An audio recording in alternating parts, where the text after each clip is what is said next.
Hello friends, हम करेंगे पशुपतिनाथ व्रत कथा, जिससे कि हर इच्छा हर मनोकामना पूर्ण होती है। पशुपति व्रत भगवान शिव को अत्यधिक प्रिय है। इस व्रत को पूरे विधि विधान तथा नियम के साथ श्रद्धापूर्वक करने से महादेव अत्यंत प्रसन्न होते हैं। वैसे भी शिव जी शीघ्र ही प्रसन्न होने वाले देव के रूप में माने जाते हैं तथा एकमात्र लोटा जल से ही प्रसन्न हो जाते हैं। जो भी व्यक्ति इस पशुपति व्रत को धारण करता है, महादेव उसकी समस्त मनोकामनाएं पूर्ण करते हैं। इस उपवास को रखने का नियम यह है कि सोमवार को यह उपवास रखना है। उसमें एक दिन पहले ही ब्रह्मचर्य का पालन करें। सोमवार के दिन सूर्योदय से पूर्व उठें। कार्य को करने के पश्चात घर पे ही स्नान कर लें। स्नान के पश्चात पूजा की थाली बना लें, जिसमें धूप, दीप, शमी पत्र, बेल पत्र, मंदार पुष्प, पंचामृत आदि लेकर शिवजी के मंदिर जाएं। स्मरण रहे कि जिस मंदिर में आप अपने उपवास के प्रथम दिन जाएं, उसी मंदिर में शेष चारों दिन ही जाएं।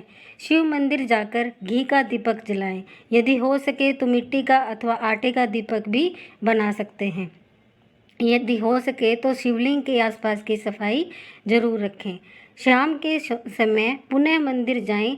साथ ही 6 दीपक अपने साथ लेकर जाएं। इनमें से 5 दीपक को मंदिर में प्रज्वलित कर दें तथा अंतिम यानी छठे दीपक को अपने घर साथ लाएं और इस दीपक को घर लाकर प्रवेश द्वार पर अपने सीधे हाथ अर्थात दाईं ओर द्वार पर जलाएं।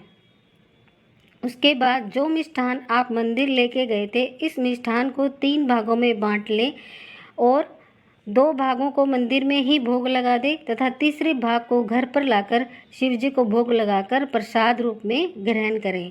यही क्रम लगातार 5 सोमवार करें। 5वें सोमवार को पशुपति व्रत का उद्यापन किया जाता है। 5वें सोमवार यानी उद्यापन वाले दिन वही पूजा विधि अपनाई जाती है जो अन्य सोमवारों को अपनाई जाती है, किंतु उद्यापन वाले दिन एक पानी वाले नारियल का प्रयोग पूजा में किया जाता है। इस सोमवार को मंदिर जाकर पूजा विधि संपन्न करने के बाद एक पानी वाला नारियल लेकर उस पे कलेवर बांधे तथा अपनी मनोकामना मन में दोहराएं तथा इस दिन शिव मंदिर में ही शिवलिंग के पास रखकर वापस आ जाएं। इस प्रकार यह व्रत पूर्ण हो जाता है और आपकी व्रत पूरा होने के बाद अगर चाहें तो ब्राह्मण को भोज भी करा सकते हैं। व्रत में जब आप करें तो उसके साथ साथ मंत्र का भी जाप कर सकते हैं। ओम नमः शिवाय, नमः शिवाय। कथा। एक बार की बात है, भगवान शिव नेपाल की सुंदर तपोभूमि के प्रति आकर्षित होकर एक बार कैलाश छोड़कर यहीं रम गए।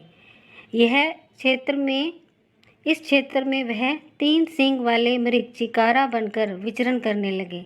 अतः इस क्षेत्र को पशुपति क्षेत्र तथा मृगस्थली भी कहते हैं। शिव को इस प्रकार अनुपस्थित देखकर ब्रह्मा विष्णु को चिंता हुई और दोनों देवता भगवान शिव की खोज में निकले। इस सुंदर क्षेत्र में उन्होंने एक दिव्यमान मोहक 3 सींग वाले मृग को विचरण करते देखा। उन्हें मृग रूप में शिव होने की आशंका होने लगी। ब्रह्मा जी ने योग विद्या से तुरंत पहचान लिया कि यह मृग नहीं बल्कि भगवान आशुतोष ही है, शिव ही हैं। ब्रह्मा जी ने तत्काल ही उछलकर उन्होंने मृग के सींग पकड़ने का प्रयास किया, जिससे मृग के सींग के 3 टुकड़े हो गए। उसी सींग का टुकड़ा इस पवित्र क्षेत्र में गिरा और यहाँ पर महारुद्र उत्पन्न हुए, जो श्री पशुपति के नाम से प्रसिद्ध हुए। शिव की इच्छा अनुसार भगवान विष्णु ने नागमती के ऊंचे टीले पर भगवान शिव को मुक्ति दिलाकर लिंग के रूप में स्थापना की, जो पशुपति के रूप में विख्यात हुआ। इस प्रकार जो भी पशुपति व्रत को धारण करता है उसकी भगवान शिव सारी मनोकामनाएं पूर्ण करते हैं। आरती। ओम जय पशुपतिनाथ हरे, स्वामी जय पशुपतिनाथ हरे। भक्त जनों के संकट, दास जनों के संकट पल में दूर करे। ओम जय पशुपतिनाथ हरे। अष्टमुखी शिव नाम तिहारो, शरण में आए तेरे, स्वामी शरण में आए तेरे। इच्छा भल प्रभु देहु कष्ट मिटाओ मेरे। ओम जय पशुपतिनाथ हरे।